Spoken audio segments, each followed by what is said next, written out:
Hey guys, welcome back to Grace Over Grind, the podcast. First of all, let me just share some gratitude, okay? Last week's podcast was amazingly well received.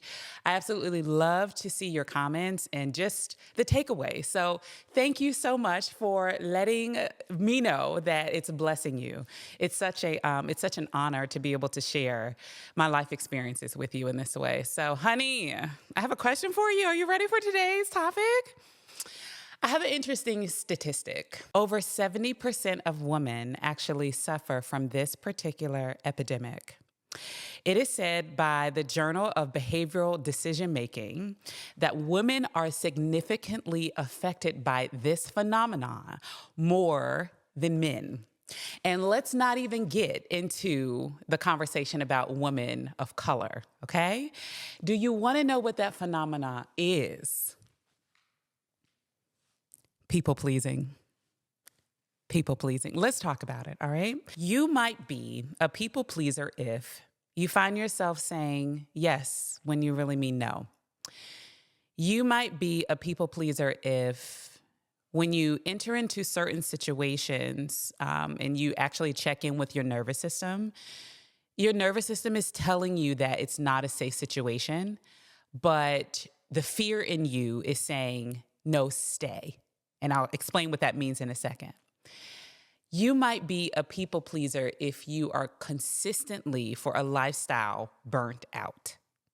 And that is only coming from the one thing of not being able to say no and not being able to set proper boundaries. So it's okay, because today we are going to unpack this epidemic of people pleasing because I too am a recovering addict. Okay, what are we gonna call this? Not AAA, but PPP, people pleasing program.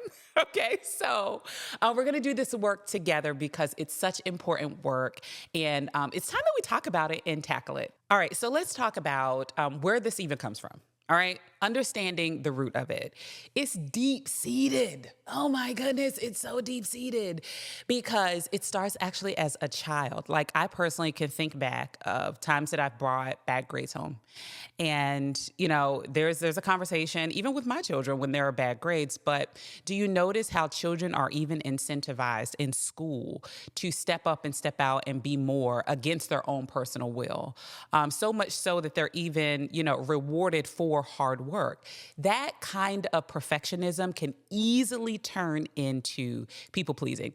Let's talk about even in our adult lives. How many times has someone asked you to bake a cake for church or or do me a favor, or a girlfriend's like, girl, if you just come to this thing or this one thing, and we know our everything on our insides are screaming, actually like yelling no, and we still do it anyway. That is a symptom of people pleasing. Honestly, right?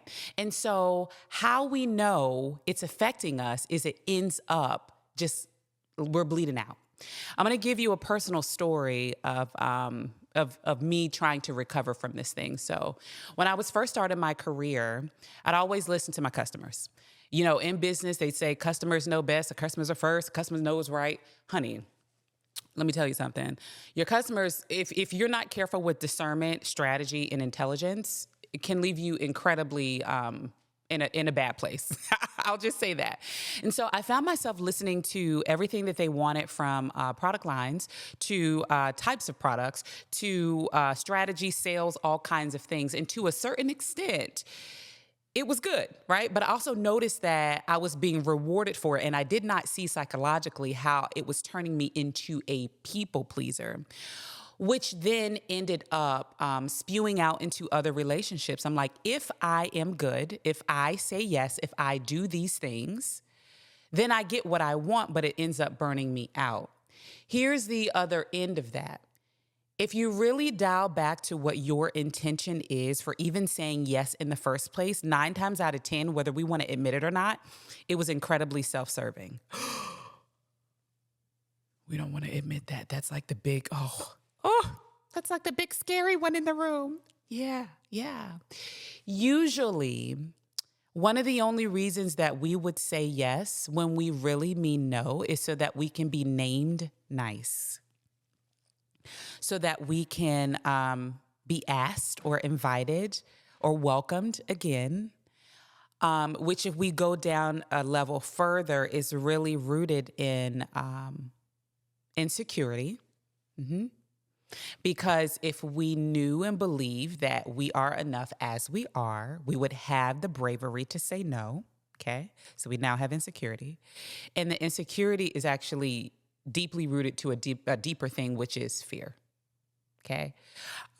Fear of losing the friend, fear of losing the opportunity, fear of losing status or privilege or access or whatever it is, right? And so that's why we continue to propel ourselves into a cycle of yes, but we're going to back out of that. We are going to back out of that. So one of the teeny tiny small things that have helped me, and trust me, it is walking like not even baby steps. It's like toenail by toenail, right? To try to get to the other side. The first step is very simple, which is slowing down. Okay. Before we say yes, because we're going to be asked, and let's not take offense to being asked. You're a very important contributor to your world. So it is not wrong for people to continually ask. So let's not mistake that as being the issue. Like, oh, I'm always the one to be asked. It's okay. They're going to ask. They're actually brave for asking. You should probably ask more, right? But the thing about it is we've got to slow down when we are asked, because we will end up saying yes to things we don't even want to be a part of. So what that looks like is, and we'll do a role play, right? What that looks like is we'll call you, what's your name? Jessica. All right, Jessica. There's this beautiful thing. There's this event that I want you at. You'd be amazing for. You should speak. You should do this. You should do that. Things that I hear personally all the time. And you know what I do tangibly? I check in with my nervous system. Yep, that's the tip. You slow down enough so that you can see how fast your heart is beating. We have such a beautiful nervous system that responds so brilliantly to our surroundings. And if we are slow enough to actually go on the inside, because we live externally for all this external validation, right? But if we just pause when you're asked, and you can even say, you know what, let me think about it, so that you can have enough time to check in. I want you to notice how it feels, how your yes actually feels to you.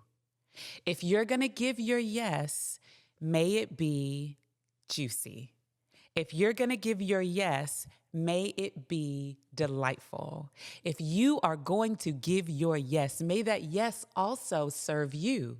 Because yes, we are servants. Yes, we are here to give and do. Absolutely. But at the same time, you deserve pleasure, right?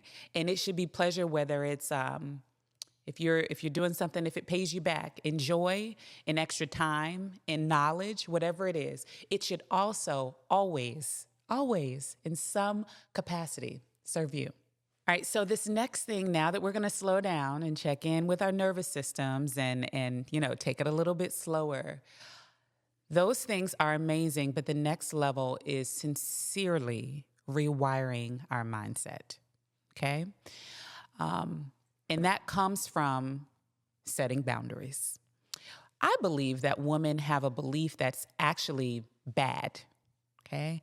I am not good if I say no. I'm not good if I stand up for myself. I am not good if I say enough is enough. Personal story.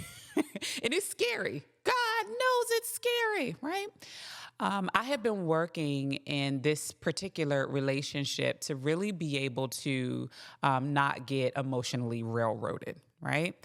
And there came a point where I knew it was coming, because you always see the signs. You know, the lurkers are always lurking. You always see the signs. But what I had to do when it was my turn to set a boundary and say no, I had to practice it. Like, legit rehearse. You know how you rehearse your presentation or whatever it is, right? I had to literally, and it's okay. You can do it in the mirror. You can do it with a friend, your husband, whoever, right? But I literally had to have my lines so that I didn't betray myself, okay? So you get your lines, your go-to, so that you do not portray yourself. And if you end up wanting to do it or whatever it is later, it's okay. But what you've got to do is learn how to make space. You got to learn how to make space so that you can think about whether it is that you really want to move forward with a thing, right? So my boundary script looks like right now, I wish I could be a part of that. But for me, it's got to be a no. I had to drill it down like that specific only because I could find myself like teeter-tottering to the point where it was unclear. Oh, no, let me think about it. Oh, maybe, right? I would really love to be a part of it, but for right now, for me, it's got to be a no. And that's the truth, because the inner good, the big heart part of me would really love to do it, because I would really love to do all the things, wouldn't you? You know, you really want to do all the things. That's like the beautiful part of being a human. But the real part of being a human, when we have all of these responsibilities, when we have our own goals and our own dreams that we're each independently working toward, is knowing whether it serves us or not. And the more that you practice that thing, the more, I promise you, and it's scary, your heart's going to be, you talk about your nervous system, your heart's going to be, it's going to be weird. It's going to feel like you're doing something wrong. You may even bear some guilt about it. Ooh. You may even bear some guilt about it. But I promise you, if you do it just once and try it with something easy, you know, when you're trying to be, you can tell the people at the store easily no when you're trying to be upsold, right? But try it with something super, super simple in your day. And the more you practice it, the more your brain becomes rewired to actually learn how to say that no. Okay, so after we master, we're gonna go to baby steps. We're not even gonna say master. After we're learning and practicing how to say no more, and again, that's from getting your script, let's also talk about the real thing, which is the guilt that comes from your no. Oh my goodness. Oh. If you are anything like me, I am an empath, and I'm very much a feeler. And I replay scenarios over and over and over to see if there's anything that I could have done differently, better, right, or wrong. Before we get into this guilt conversation, I do want to remind you that you're completely enough in your no. Yeah. Yep. You're completely enough in your no. Now, dealing with the guilt of your no and the guilt of coming away and moving away from people pleasing, what I have found is that the guilt actually results from perfectionism. For real, the only reason that you're guilty is because you couldn't do it perfectly. Because if you would have done it perfectly and done all the things and checked all the boxes, we know what that feels like because you've been there, because that looks like being burnt out, right? But there's something on the inside of us that's like so super deep. It's like, I wish it could have been better. And now because it couldn't have been better, there's the guilt about it. We're firm in our no, and also your no had to happen for your growth. And then sometimes you may wonder why there is no growth, or there is a stagnation, or there is like not that moving forward that you really, really want to see and feel.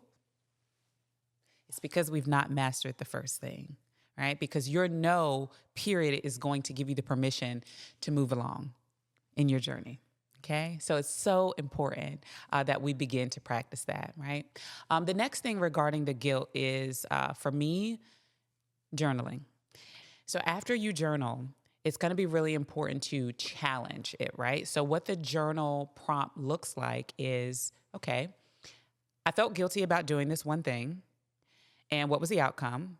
But then I want you to fact check the outcome, okay? So what that looks like tangibly is, well, I felt guilty about saying no to this person, and maybe it hurt their feelings, okay? But then you get to fact check. Well, is it true that it really hurt their feelings? Okay, maybe, right? But is it true that it's going to ruin absolutely everything? No. And your goal is to really, really source out what the fact is. And I want us to learn to live with only only the facts. And when you live to learn with only the facts, then that guilt starts to dissipate.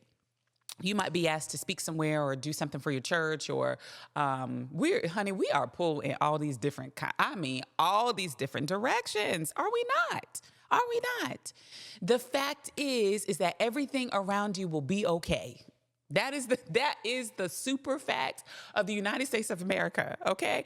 The fact is everything around you will be okay. So if you know that the fact is everything around us is going to be okay, then you might as well exercise moving away from that people pleasing, right? And what I kind of envision people pleasing as is like, those what are they called? Like you water plants, those spouts, right? Those little pour things.